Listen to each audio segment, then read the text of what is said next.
사사기 5장 19절에서 31절까지의 말씀입니다. 왕들이 와서 싸울 때에 가나안 왕들이 무깃도 물가 나닥에서 나와 싸웠으나 은을 탈취하지 못하였도다. 별들이 하늘에서부터 싸우되 그들이 다니는 길에서 시스라와 싸웠도다.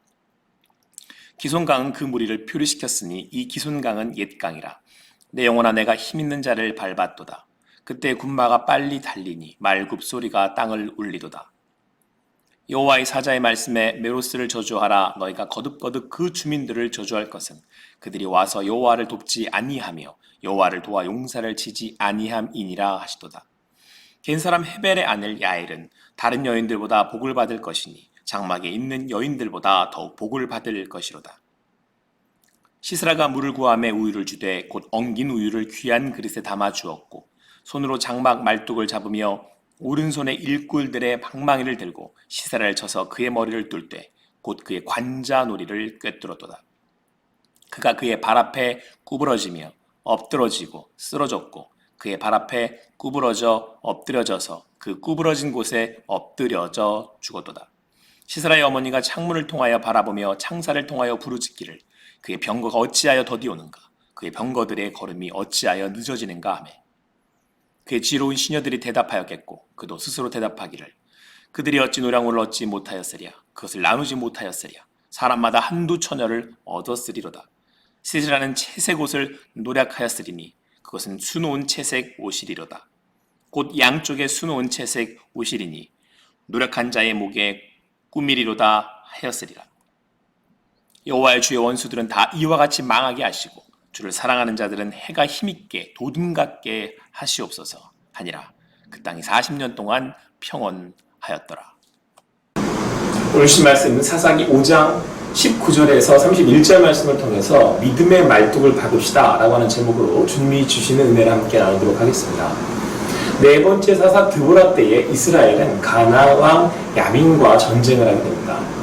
그에게는 시스라라는 장군과 철병거 900대가 있었는데요. 당시 이스라엘로서는 도저히 감당할 수 없는 그런 상태였습니다. 그래서 어느 누구 하나 야빈과 장군 시스라와 싸우려고 하지 않았습니다. 하지만 결국 시작된 이스라엘과 가나안 왕 야빈 그리고 장군 시스라와의 전쟁, 사실 결과 역시 이제 불보듯 뻔했죠. 이때 이 전쟁의 결과를 누구보다 손꼽아 기다리는 한 사람이 있었습니다. 성경은 바로 장군, 이스라엘의 적인 가나안의 시스라의 어머니의 모습을 말씀하고 있습니다.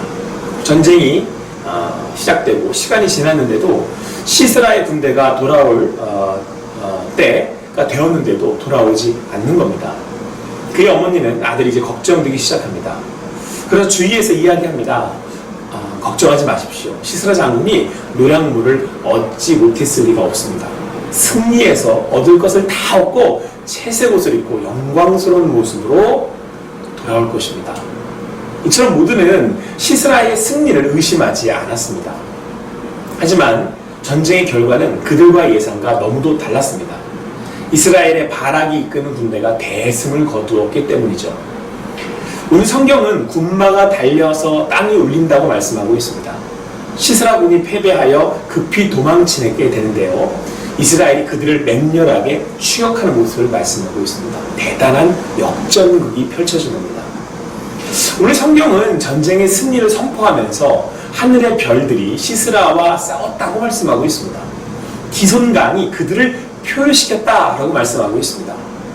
이스라엘로서는 감당할 수 없는 전쟁이었기에 창조주 하나님, 모든 것의 주인 되신 하나님이 그들을 승리하게 하셨다라는 말씀입니다. 도저히 이길 수 없었던 전쟁을 하나님이 하나님의 능력으로 승리하게 하셨다라는 것입니다. 사랑하는 성도 여러분, 대적이 아무리 커 보이고 아무리 대단하다고 해도 세상의 주인 되시는 하나님께서 역사하시면, 움직이시면 모든 것은 무너지고 맙니다. 코로나19의 상황이 우리로서는 감당하기 어려워 보입니다. 그러나 기억하십시오. 하나님은 하늘의 별을, 저기 보이는 강과 바다를 만드시고 움직이실 수 있는 분이십니다. 바로 그 하나님께서 오늘 우리가 예배하는 나의 하나님, 여러분과 저의 하나님이 되십니다. 그 하나님께서 우리를 위해서 행하신다고 말씀하고 있습니다. 자, 이때 23절 말씀에서 하나님의 사자가 말합니다. 메로스를 저주하라. 메로스가 누구인지는 정확하게 알 수 없습니다. 그런데요, 하나님의 사자는 그들이 와서 여호와를 돕지 않았다고 책망합니다. 그러니까 가나안과 싸우는데 함께 도와줘야 할 이들이었던 것으로 보입니다. 그런데 그런 그들이 함께하지 않았다는 것입니다. 아마도 자신의 유익을 위해서, 또한 가나안이 너무 강해 보여 두려웠을 수도 있겠습니다. 여하튼 우리가 이 세상을 살아가는 동안에 하나님의 말씀으로 살아가는 것이, 그리고 그리스도의 제자로 말씀에 순종하며 살아가는 것이 때론 계란으로 바위치는 것처럼 느껴질 때가 있습니다. 최근에 코로나19의 상황에서 힘겹게 예배를 지켜 나가는 것, 또한 하나님의 교회를 이루어가는 것이 어렵습니다. 굳이 이렇게까지 해야 하나? 이렇게 하는 게 맞나? 언제까지 이렇게 해야 하지? 라는 낙심도 되고 낙담도 듭니다. 이럴 때 하나님의 말씀으로, 하나님의 백성으로, 그리스도의 제자로 살기보다는 오늘 말씀의 메로스처럼 그 자리를 피하고 싶습니다. 삶의 안락함과 자신의 유익과 기쁨을 쫓아서, 만족을 쫓아서 살고 싶습니다. 이때 메로스의 이야기의 뒤로 한 여자가 등장을 합니다. 그는 바락 같은 장군이 아닙니다. 늘 장막을 걷고 치는 일을 하는 평범한 여인입니다. 시스라는 도망치다가 평소 친분이 있던 개인 사람 헤벨의 아내 야엘의 장막으로 피하게 됩니다. 말씀에서처럼 시스라는 야엘에게 물을 청하죠. 하지만 야엘은 엉긴 우유를 귀한 그릇에 담아 그에게 주며 그의 마음을 위로하고 허기를 달래줍니다. 따뜻한 우유는 심신을 안정시켜주기 때문이죠. 그렇게 전쟁의 피로로 잠든 그에게 야엘은 왼손으로 장막의 말뚝을 잡고 오른손으로 방망이를 들고서는 그의 간좌놀이를 내려칩니다. 말씀에서는 그가 그의 발 앞에 고꾸러져 엎드려지고 쓰러져 죽었다고 말씀하고 있습니다. 야엘 앞에 말이죠. 악인의 최후입니다. 하나님의 심판입니다. 하나님께서 우리를 승리케 하십니다. 우리가 끝까지 하나님의 사람으로 이 땅에서 믿음으로 살 수 있는, 나아갈 수 있는 비결입니다. 자, 그런데요, 시스라가 누구입니까? 지상 최대의 병력과 힘을 가진 장군입니다. 하지만 그가 지금 누구 앞에 엎드려졌습니까? 바락입니까? 대단한 군대입니까? 하나님이 승리케 하신 이가 바로 야엘입니다. 우리 하나님께서 여러분과 저를 승리케 하실 것입니다. 그 야엘을 가장 영광스러운 자리에 세우셨습니다. 누구요? 장막 치는 여자 야엘을 말합니다. 그녀는 장막을 치는 하루하루를, 그런 삶을 반복하며 살아왔습니다. 그리 대단한 건 없어 보인, 어찌 보면 초라하고 지루한 삶으로 보입니다. 성경은 그런 장막 치는 여자 야엘 앞에 시스라가 엎드러졌다고, 당시 가장 강국의 최대의 군대를 거느렸던 시스라가 엎드러졌다고 말씀하고 있습니다. 진정한 승리는 하나님으로부터 온다. 진정한 능력은 하나님으로부터 온다는 말씀이죠. 또한 진정한 구원자는 하나님이라는 말씀입니다. 사실 장막치는 삶을 살아온 야엘로스는 나라는커녕 자신의 남편이 하나님을 등지는 것조차 어찌할 수가 없었습니다. 그러나 그는 자신의 삶에서 늘 하나님을 신실하게 섬기며 장막치기를 계속했습니다. 그렇게 하루하루 자신의 장막을 누구보다 잘 치게 되었을 때, 하나님이 살라신 삶을 믿음으로 한 걸음 한 걸음 살아냈을 때, 그녀는 어느 날 하나님의 뜻을 깨닫게 되는 사건을 경험하게 됩니다. 시스라가 자신을 찾아왔을 때 그녀는 하나님이 그를 자신에게 보내셨다는 것을 깨달을 수 있었습니다. 그래서 그에게 데워진 우유를 주어 안정시키고 잠을 청하게 합니다. 그렇게 자신이 늘상 해왔기에 어떤 무기보다 익숙하게 다룰 수 있는 장막치는 말뚝으로 죽일 계획을 세울 수 있었던 것입니다. 그리고 한치의 물러감 없이 그녀는 깊은 잠에 빠진 대장군 시스라의 관자놀이를 말뚝을 박아 죽입니다. 믿음은 오늘 하루 하나님께서 주신 여기에서의 삶의 자리에서 하나님의 말씀을 따라 믿음으로 순종하며 살아가는 것입니다. 그러면 하나님이 있는 그곳에서 나를 통해서 일하십니다. 하나님이 일하시는 통로가 되는 것입니다. 코로나19의 상황이 계속되고 있습니다. 이건 도대체 언제 끝나나, 끝날 수는 있으려나 하는 생각마저 듭니다. 그러나 오늘 성경은 우리에게 맡기신 일, 여기 야엘이라면 장막 치는 일을 계속하라고 말씀하고 있습니다.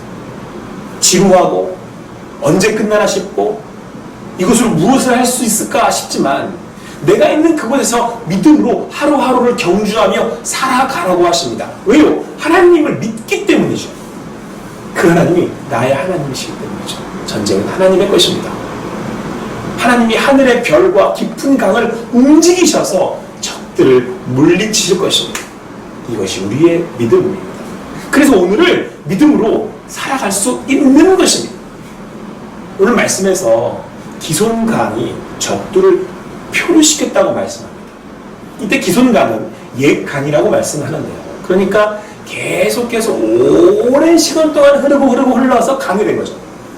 작은 줄기가 큰 줄기가 되어 결국에는 무리를 쓸어버릴 정도의 강이 되었다라고 말씀하고 있습니다. 낙심되는 상황일수록 내게 주신 그 자리에서 믿음으로 말뚝을 박아내십시오. 비록 이것으로 무엇을 할 수 있을까 하는 마음이 들어도 계속하십시오. 지금 현실 상황에도 불구하고 애써 예배하고 또 말씀으로 나아가야 합니다. 가장으로, 직장에서, 주부로, 학생으로 그곳에서 믿음으로 살아가야 합니다. 하나님이 여기서 나와 함께 하시기 때문입니다. 다윗이 그렇게 믿음으로 양치기로 살아갔을 때 갈고 닦여진 돌 팔매질로 골리앗을 쓰러뜨렸습니다. 그렇게 믿음의 발걸음이 작은 흐름의 물살이 점점 커져 강이 되는 것처럼 믿음의 큰 줄기를 이루어 하나님께서 일하시는 통로가 된 것입니다. 오늘 여기서 하나님의 말씀을 듣고 믿음으로 나아갈 때 언젠가 나타날 시스라를 향해 엉킨 우유로 그를 대접하고 잠든 사이 말뚝으로 박아낼 수 있는 믿음과 담대함과 지혜가 생기게 될 것입니다. 그때 믿음으로 담대하게 행동할 수 있게 되는 것입니다. 만나고 믿는 하나님이 그때도 동일한 하나님이시기 때문입니다. 사랑하는 성도 여러분, 믿음은 오늘 하루 여기서 하나님과 동행하는 것입니다. 그러므로 오늘 믿음은 나에게 주어진 말뚝을 박으며 주님의 말씀을 따라 살아가시기 바랍니다. 그럼 어느 날 하나님이 하나님의 날에 내 앞에 그 하나님의 날이 내 앞에 이르게 될 것입니다. 그럼 그때 우리는 담대히 믿음으로 늘 박아왔던 그 말뚝을 박아낼 것입니다. 큰 강이 되어 적들을 밀어버릴 것입니다. 하나님께서 여러분을 통해서 원수들을 망하게 할 것입니다. 슬픔의 기다림을 가지게 할 것입니다. 아무쪼록 오늘도 믿음의 왼손을 도와셔서 하나님의 영광을 보는 여러분과 제가 되기를 소망합니다. 나머지 믿음의 오른손을 도와셔서 흔들리지 않고 여러분의 장막을 치며 오늘도 주님 주시는 평안을 누리실 수 있도록 그 평안 안에 거하실 수 있게 되기를 간절히 소망합니다.